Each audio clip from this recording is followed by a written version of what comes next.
This video will guide you on how to add an horizontal filter pane to your sheet using the filter pane styling options.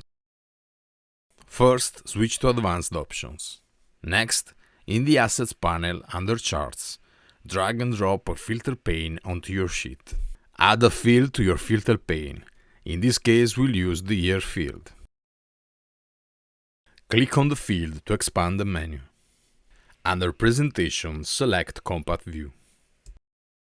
Choose the option to display the data in grid mode, and then select the option to order them by row. Set the text alignment to center, and then turn off the Show Title option to hide the title. You can also hide the search option. As you can see, the fields in the filter pane are now visible. And here you have the result. Your filter pane is now displayed horizontally at the top of the sheet. And that concludes this video. Thanks for watching.